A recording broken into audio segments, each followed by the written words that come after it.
अस्सलाम वालेकुम, मैं हूं मलिक उमर और आज की वीडियो में आपको खुशामदीद कहते हैं।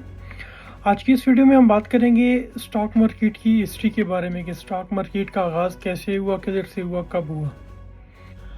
कहा जाता है कि सन 1100 से 1300 1400 के बीच में एक कंपनी थी डच ईस्ट इंडिया कंपनी के नाम से। तो वो इस तजारती सामान एक मुल्क से दूसरे मुल्क लेकर जाती थी समुंदर के ज़रिए या किसी ज़रिए। तो अगर इस दौरान उसको किसी किस्म के लुटेरों का सामना करना पड़ जाए, किसी किस्म के हादसे का सामना करना पड़ जाए, तो वो सारा नुकसान सिर्फ एक शख्स को होता था जो कि उस कंपनी का मालिक था। तो इस नुकसान को कम करने के लिए उन्होंने इस तरीके को अपनाया कि जिसमें अगर नुकसान हो तो एक बंदे का ना हो, जो बंदे उसके अंदर शामिल हैं, उसकी मलकियत के अंदर शेयर होल्डर हैं, तो वो नुकसान जो है वो सब के अंदर शेयर कर दिया जाए। इसके साथ साथ इसकी और भी बहुत सारी रीज़न थी, जिसमें एक रीज़न ये भी थी कि सरमायाकारी हासिल करने के लिए और अपने कारोबार को वसअत देने के लिए आपको सरमाए की ज़रूरत होती है। तो आप एक आम आवाम से जो है वो सरमाया ले सकते हैं, इसके बदले उनको अपने प्रॉफिट और लॉस में बराबर की जो है वो ओनरशिप दे सकते हैं। तो इस तरीके से इसका आगाज़ किया गया और कहा जाता है कि दुनिया की पहली जो स्टॉक एक्सचेंज थी वो नीदरलैंड के शहर एम्स्टर्डम से स्टार्ट हुई 1602 में।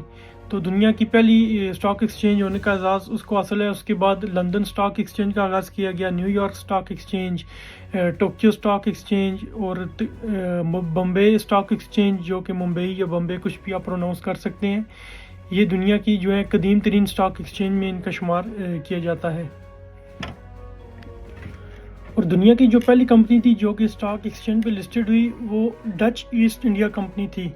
ये वही कंपनी है जो बाद में ईस्ट इंडिया कंपनी के नाम से इधर आ गई थी बरसगीर में, और इसके बाद उसने वो जो सब कुछ किया वो सबको उसका मालूम ही है। तो ये किसी भी मुल्क की मैशत के लिए इंतहाई ज़रूरी चीज़ है स्टॉक एक्सचेंज।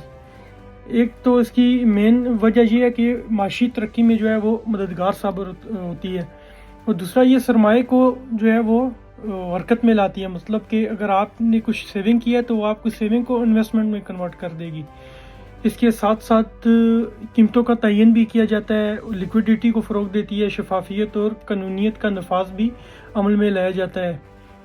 और इसके साथ आप सरकारी मंसूबों में भी सरमायाकारी कर सकते हैं इसके ज़रिए।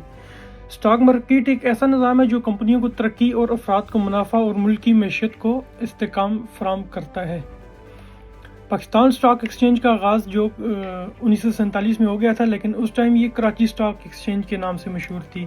और तकरीबन सन 2013-14 के बीच में जो है गवर्नमेंट ने Karachi stock exchange, Islamabad stock exchange और लाहौर स्टॉक एक्सचेंज को मर्ज करके एक ही स्टॉक एक्सचेंज वो बना दी, जो कि पाकिस्तान स्टॉक एक्सचेंज के नाम से अभी लिस्टेड है।